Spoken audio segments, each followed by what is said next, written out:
师傅，我不想下山。你长大了，要自力更生，出去闯荡，不能老在山上让师傅养着。我才3岁半，还是个奶爸。乖，3岁半可以断奶了。龙源国三清山三清观，三清道长手里拿着一堆吃的喝的，还有一大罐羊奶，不停地往面前小矮瓜的包里塞。这是包子、馒头、窝头，还有山里的野果。这竹筒里是水，饿了就吃点包子，渴了就喝点水，千万别饿着了。哦，对了，把这斗篷拿上，夜里冷。刚刚3岁半的宁宝不停地点头。三清道长继续说道：出门在外多留个心眼儿，不要傻乎乎的，人家给个馍馍就被人骗走了。山下的人大部分都是好人，但也有很大一部分是坏人。这好人和坏人全靠你自己判断。你师兄们都下山了，为师在你包里给你装了师兄们的信物。你那些师兄大部分都靠谱，混得也不错。如果没饭吃了，被人欺负了，就去找你师兄们。为师算过了，这家人家是你的有缘人，你们的亲缘线非常浓，只要你好好的和他们在一起，前期肯定会吃点苦，后期就好了。等下为师送你去他们的必经之地等着。师傅，您是不是因为宁宝吃的太多了，所以才把宁宝给赶走的？不是，绝对不是。你缺金缺财缺亲缘，好不容易有家人家和你八字相合，只要你们的亲缘线能续上，以后你就是有家有亲人的孩子了。宁宝拧了拧眉，认真思考了一下，然后郑重的点点头。好吧，宁宝相信你了。师傅，宁宝不是故意贪吃的，宁宝的肚子老是饿，我也没办法。不过您老放心，等宁宝以后发大财了，一定给您买多多的粮食，买多多的羊奶，把您养得白白胖胖的，像山脚王大娘家住这里养的大肥猪一样。你年纪虽然不大，可是却是个零头的。这本符箓簿为师送给你，要好好的保管，这可是我们道家祖师爷传下来的，以后就只能靠你自学了。我以前也是自学的，师傅又不会。宁宝小声嘀咕了一句。三清道长捋了捋胡须，故作淡定的继续说道：符箓簿子你收好，千万别丢了。整个边陲地区的百姓现在都缺粮，你身上这些吃的喝的一定要藏好，吃的时候千万不能被人给看到了，要躲着点人。三清道长说着，又小心翼翼地拿出2张泛黄的符纸。这是储物符，刚刚忘记给你拿了，你先拿着用。宁宝伸出小胖手接过符纸，他拿在手里认真看了看，然后诧异地看向三清道长。师傅，这符纸级别好高啊，一看就不是你画的，你是不是又去挖祖师爷的祖坟了？三清道长连连摇头。没，绝对没有，这是你师叔留给我的，他是我们三清道观级别最高最有天分的符箓师，你以后努力点，争取早日赶上你师叔。你师叔留给我的符纸没几张了，这2张可是为师压箱底的，你拿好了，千万别拿去换包子了。你记住，等下路过这里的第5波人才有你要等的人，前面几波千万不能去，要不然你就要成为人家锅子里的肉了。师傅，你说的怪吓人的，不过您放心，宁宝的肉是臭的，不好吃。三清道长又认真地叮嘱了许多，看时辰差不多了，他只能忍着不舍，含泪飞身离开。他也没办法，这孩子才3岁半，他舍不得把他送走。看到自家师傅飞走了，宁宝迈着小短腿走到路边一个大石头上坐了下来。宁宝想起师傅的话，警惕地往四周看了看，然后小心翼翼地把自己的羊奶和干粮水壶全都放进了储物服里。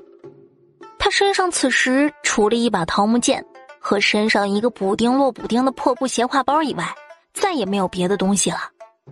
藏好东西，宁宝拖着小胖脸坐在石头上打起了瞌睡。飞走之后又飞回来的三清道长此时正躲在宁宝身后的大树上。现在可是荒年，宁宝一个3岁的孩子在这荒郊野地里，他可不放心。有些人饿极了，可是连自己的亲骨肉都下得去嘴，何况宁宝这个长得白白胖胖的肉团子。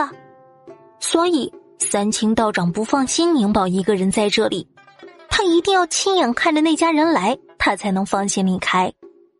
宁宝越睡越香，于是他干脆迷迷糊糊的爬到不算太高的石头上，小小的人儿在石头上缩成一团，睡得口水都流了一地，甚至还打起了小呼噜。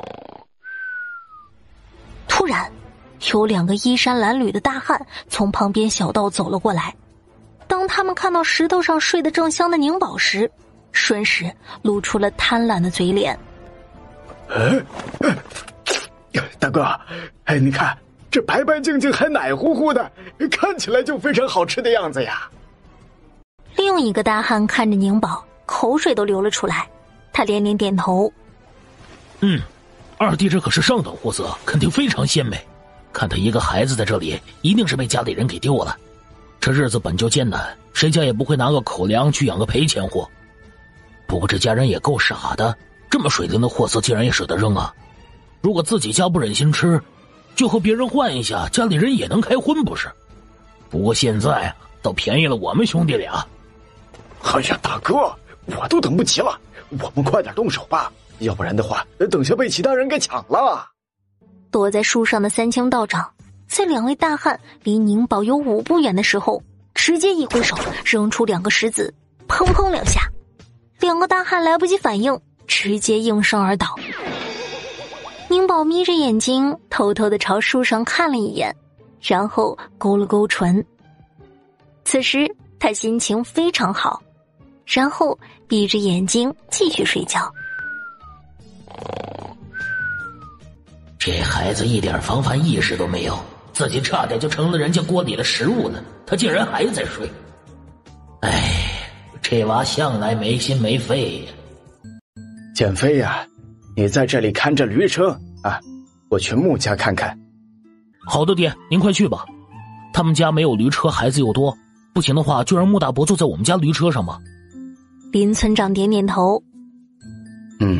也行，就是怕穆家不同意，他们一家人向来不喜欢给别人添麻烦。我先过去看看吧，这时辰也不早了，再不上路的话，晚上可能就找不到落脚的地方了。村长爷，穆家爷爷奶奶还有我爹娘和姑姑姑父他们马上就过来了，爷爷怕村长爷等急了，让我和您说一声。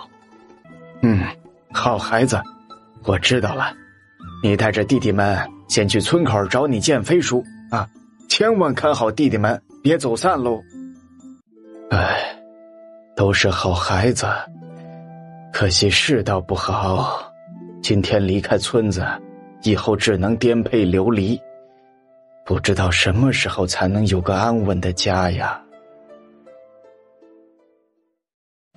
你看看，都和你说了轻装上阵，你这大包小包的，到时候再影响进程。大家给你添麻烦了，是不是就剩我们了？嗨呀，怎么会呢？大圣哥呀，不着急，还有好几户没有到呢，我就是不放心过来看看。春平啊，我家驴车在村口呢，你把你爹背到我家驴车上去吧。大江不用了，我们自己能行。你是村长，村子里比我们家困难的人有不少，你家就1辆驴车，自己家的东西都放不下，更不要说做人了。如果我坐在你家驴车上，到时候村里这家婆娘不肯走了，那家孩子走不动了，都往你家驴车上放，你是拒绝呢还是答应呢？这逃荒路上本就很难，要想活命，我们必须要团结一致，但也要有分寸距离。要不然村里人饿极了累疯了的时候，可能连我们自己村的东西都抢。我们兄弟从小露着腚一起长大，这里也没有外人，有些话我就直说了。大圣哥您说，你是村长，以后我们林上村几百口人就靠你指挥了，你不能一味的做好人，该强硬的时候必须强硬起来，要不然这一路上有的烦了。大圣哥呀，还好你提醒了我，要不然那些个婆娘撒起泼来，那还真不好办。这样吧，你家孩子多，可不能走在最后边，等会儿你们就跟在我们家后面，大家路上也能够互相照应。穆大圣点了点头。好的，那我们快走吧，时辰不早了，反正要走还是快点出发吧。天灾人祸，我们继续留在这里是没有活路的。我再问一遍，你们是否愿意随林某一起南下逃荒？如果不愿意，可以自行留下或者离开。愿意，我们愿意。听说南边气候温暖又风调雨顺，留在这里死路一条，我们愿意跟着村长去南边找生路。村长抬手叫停闹哄哄的人群。好，大家既然都已经决定了，那我们就一起南边闯闯。马上要出发了，这有些事情我提前声明，我们这一路上不会太平，大家如果想好好活命，遇见事情的时候就不能往后缩，我们只有拧成一股绳，这才有胜算的可能。大家都记好了，这一路上我们不主动惹事儿，但是也不能怕事儿。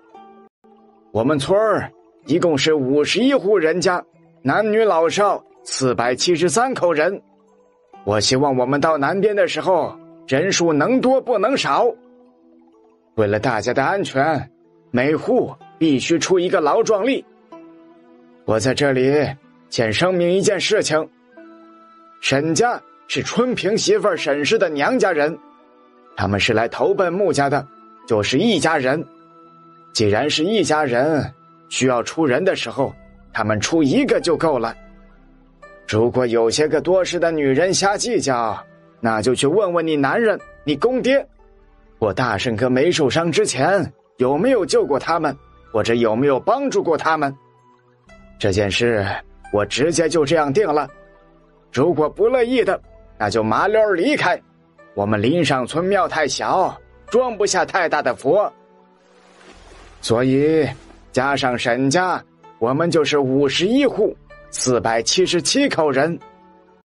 当然了，路上如果要按户分东西，他们两家也只能算一户。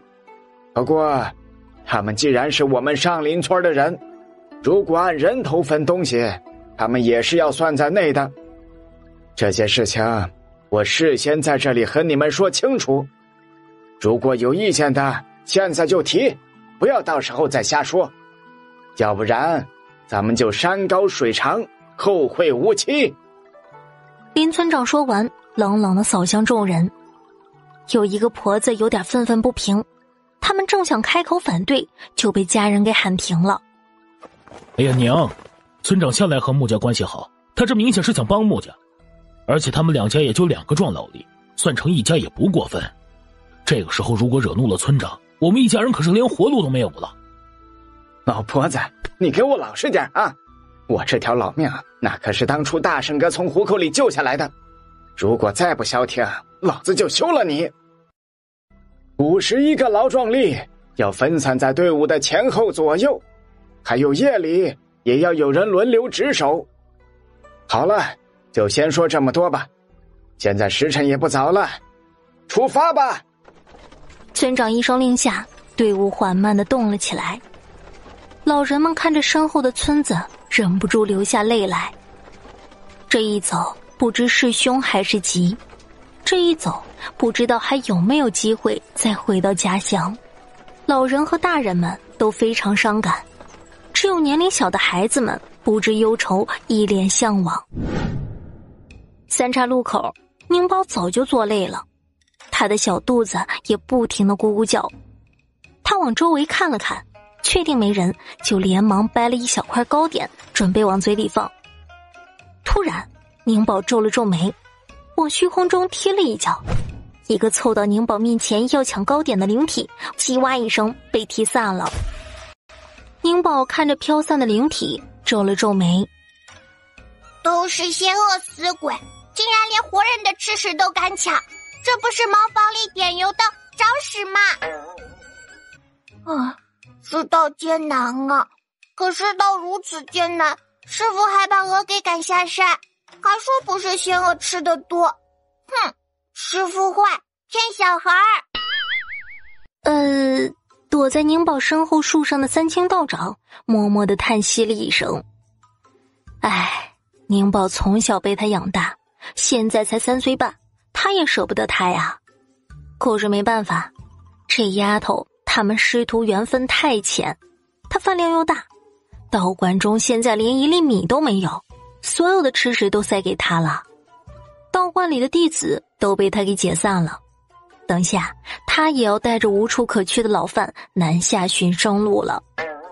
他算过，宁宝如果跟着他们一起走，有死劫，而且还是无解的死劫，所以他才会想尽办法给他找了条生路。分别是为了更好的相见，他相信他们师徒肯定会有再次相见的时候。他现在数数可是都能数到10了。师父说了，第5波人是他的有缘人，已经过去4波了，他记得非常清楚，所以他的有缘人就在正走过来的这群人中。宁宝想到他马上就有家人了，立马兴奋地迈着小短腿往路边跑去。这群人不是别人，正是刚出村子没多久的上林村众人。看到一个矮小的小丫头从坡上跑下来，走在队伍前面负责探路的穆春平连忙跑了过去。他蹲在宁宝面前，放低声音柔声道：小姑娘，你家人呢？宁宝摇摇头。你怎么一个人在这里？宁宝又摇摇头。你是不是和家人走散了？宁宝再次摇摇头。要不要叔叔带你去找爹娘？宁宝没有爹娘。穆春平愣了一下。没有爹娘。接着穆春平又叹息了一声。你叫宁宝，那你姓什么呀？宁宝呆萌呆萌的摇摇头。宁宝就叫宁宝。可怜的孩子，连自己的全名都不知道就被抛弃了。他看着眼前的小姑娘，发现这小姑娘长得真好，白白胖胖的，一点都不像灾荒年间的孩子。再看看他们家和邻上村的孩子，个个面黄肌瘦。看来原来养着小姑娘的人家把她养得很好。穆春平看了一眼宁宝身上的道袍和背后的小木剑，诧异地看向宁宝。你是道观里的人？宁宝点点头。三清观。穆春平顿了一下。这么远？宁宝皱了皱小眉头。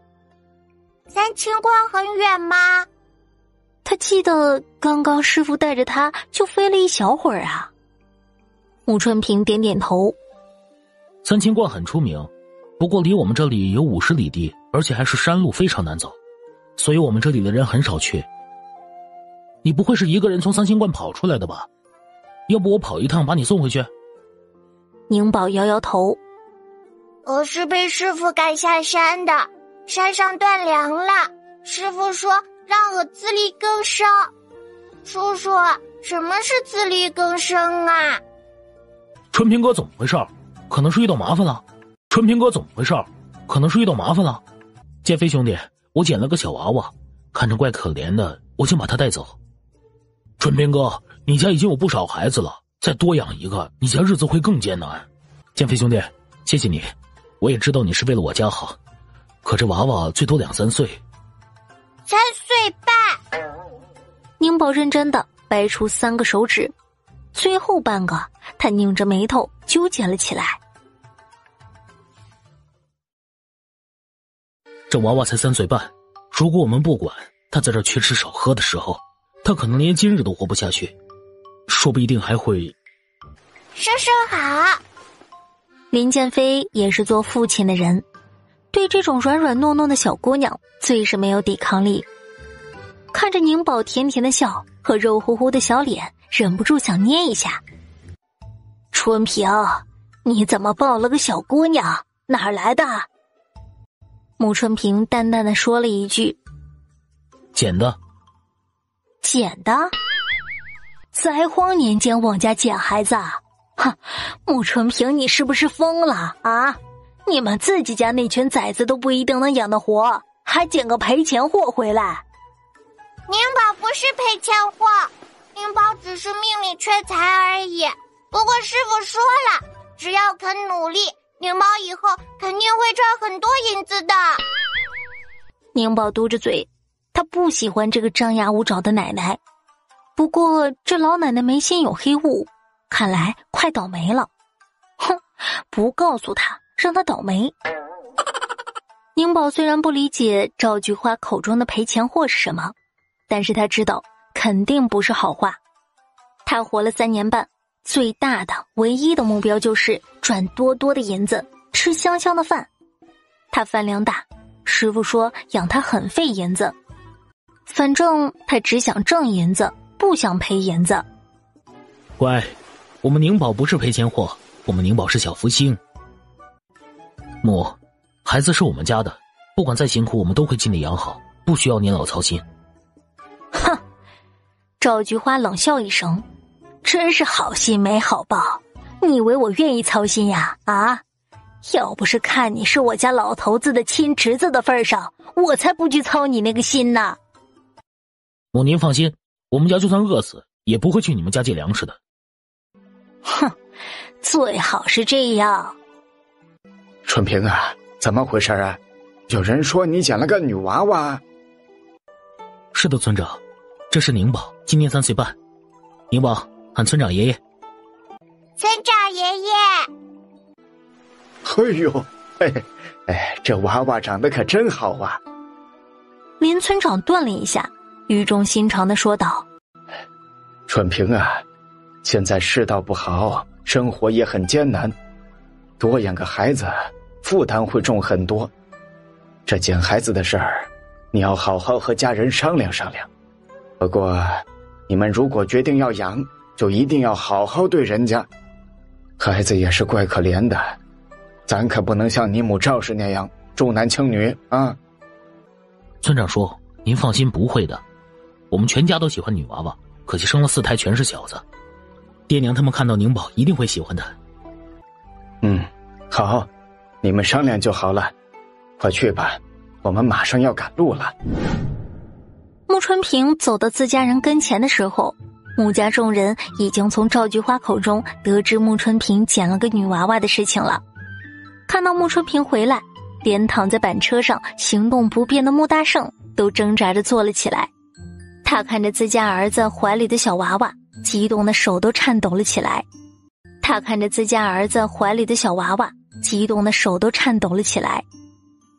春平，这就是你捡的女娃娃，长得真好看，快点抱过来给我抱抱。来，小娃娃，我是爷爷。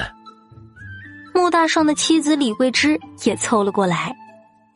老头子，这路不平，你就安生躺着吧，还是我来抱。来，乖孙孙，我是奶奶。哎呀，娘，您抱着孩子赶路太累了，还是让儿媳抱吧。闺女，快让娘抱抱。沈玉珍的娘家大哥沈君山也满眼期盼。玉珍，你要牵成叶还是大哥抱吧？来，舅舅抱。沈君山的媳妇儿刘清如也伸出手。哎呦，相公，你一个大男人粗手粗脚的，怎么抱孩子呀？还是我来抱吧。来，舅母抱。穆春平的大儿子11岁的穆成安。妹妹，我是大哥。9岁的穆成居。我二哥。7岁的穆成乐。我是3哥。5岁的穆成业。我是4哥。沈君山的儿子12岁的沈思健，我是大表哥。8岁的沈思康，我是二表哥。没等穆春平说话，家里众人全部都争着抢着抱宁宝。宁宝看着他们，心里非常欢喜，小心脏扑通扑通乱跳，喜欢，好喜欢。这家人他都喜欢，个个都是好人。只不过最近运气好像不太好，好多好多的倒霉鬼，特别是板车上的爷爷，命学竟然犯清，那可是寿命将近的人才有的表现。不过没关系，他来了，这些都不是事儿。宁宝挥舞着小肥手，兴奋地看向众人。你们好，我是宁宝，今年3岁半。爹娘，宁宝是孩儿在前面捡的，他说他原本生活在3清观。宁宝太小了，自己在外边根本活不下来，所以我想收养他。好啊。哼，一个丫头片子有什么好嘚瑟的？这家人怕不是疯了吧？不管赵菊花怎么想，反正这边穆春平一家非常开心。穆大胜看着宁宝，越看越喜欢，他认真地思索了一下。既然我们决定了要收养宁宝，那就正式一点，给他取个名字。不过户籍暂时是没办法办了，只能先到村长那边登记一下，等我们以后安定下来再办。穆老太太也附和道：对，是要起个名字，我们穆家的小孙女儿还是姓穆的好。穆春平觉得要给宁宝起名姓穆，还是要和宁宝商量一下为好。孩子虽然小，可也要遵循他的意见。穆春平认真地看着宁宝。孩子，你现在没地方去，愿意和我们在一起吗？一起生活做一家人，如果你愿意的话，以后就是我们家的小五了。你以后有爷奶、爹娘、舅舅、舅母，4个哥哥和2个表哥。如果你愿意的话。我愿意，我非常愿意。没等穆春平说完，宁宝就激动地举起小肥手，表示愿意。师傅果然没有骗他，他的新亲人都非常好，个个身上都有甜甜的味道，宁宝特别喜欢。师傅说他是师傅捡回来的，除了师傅和师兄们就没有亲人了。现在他有了，还非常多。嘿，听到宁宝说愿意，穆大胜非常开心。好，那你以后就是我们穆家的孩子了，乖孩子，来和爷爷一起坐板车。既然你是咱们穆家的孩子，以后就姓穆吧。叫什么名字好呢？你叫宁宝。穆大胜绞尽脑汁思考了起来，现在他终于体会到什么叫做书到用时方恨少了。他现在非常后悔之前没有多认点字儿。突然穆大胜灵机一动，你叫宁宝，如果叫穆宁宝的话，好像有点不通顺，不好听。我觉得你和我们家有缘，就是来得晚了点儿，更希望你以后安宁顺遂，干脆你就叫穆婉宁吧，小名还叫宁宝。穆婉宁，不错，好名字。那我们宁宝以后就有大名了，穆婉宁。宁宝喜欢吗？喜欢，非常喜欢，太好了，宁宝有大名了，穆婉宁，我叫穆婉宁。宁宝的加入让原本因为逃荒而沉闷的穆春平一家充满了喜悦。此时他们甚至觉得天灾兵乱好像都不恐怖了。春平啊，看你这个样子，是商量好了？穆春平笑着点点头。是的，村长说，商量好了，那孩子我们决定留下来了。我以后有女儿了，俺爹给我闺女起名叫穆婉宁，小名宁宝。哦，对了，村长说，我们现在飘忽不定，也没办法上户籍，您那边先帮忙登记一下，等我们村安定下来再给孩子上户籍。穆婉宁，好，我知道了。抽空啊，我就给你们写到册子上。大家担心人数会越来越少，哎，你看咱们村才刚出发就多了一口人，这是好兆头啊！我们村以后一定会人丁兴旺，越来越好的。越来越好，肯定会越来越好。说，我去前面了。刘大哥，我有闺女了，她叫穆婉宁，小名宁宝，她可乖了。孙大娘，我有闺女了，我闺女和你小孙女差不多大，长得可好看了。柱子兄弟，我有闺女了。郭大叔，我有闺女了。娘，大嫂，我有一件颜色鲜艳的料子，还是前几年我夫君买回来的。我觉得颜色太艳了，就没舍得用，就想着将来家里有了女娃娃，好给她做衣服穿。出发前收拾行李时，我看到那块布，还想着这么好看的布没机会用了，没想到今日就能派上用场了。婶子，玉珍，我这里也有一块好料子，很适合小姑娘，就是料子不大，不过呀，给宁宝做2双绣花鞋肯定是够了，剩下的可以再做几朵绢花。哎，我记得玉珍做绢花的手艺不错。好，你们都是好孩子。宁宝到了我们家以后啊，就是我们的孩子了。那孩子也是个可怜的，以后啊，咱们要加倍的对他好。你们都做了衣服鞋子，老婆子我就给宁宝做几件里衣吧。我放的有点细棉布，一直没舍得用，刚好拿出来给宁宝做几件里面穿的衣服。小姑娘娇弱，不像泼小子，里面穿的衣服啊不能将就，我这细棉布可是派上用场了。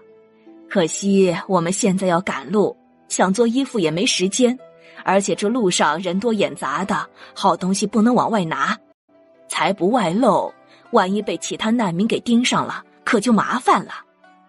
听了自家婆母的话，沈氏连连点头。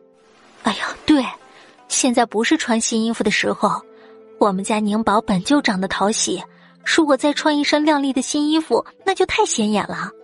这逃荒路上可都是穿得破破烂烂的，如果宁宝穿得太过显眼，会不安全。哎，对了，刚好程叶前2年穿小的衣服我都没舍得丢，想着衣服虽然是其他孩子们穿过的，有点旧，可是洗干净了糊鞋底还是挺不错的，所以就都拿着了。等休息了，我挑几件好一点的改先给宁宝穿。我看那孩子身上穿的还是道袍，没个换洗的衣服也不行，就委屈他先穿哥哥们的旧衣服吧，穿的和村里孩子差不多，挺好的，这样也不会太过显眼。大家都在激动的为宁宝打算，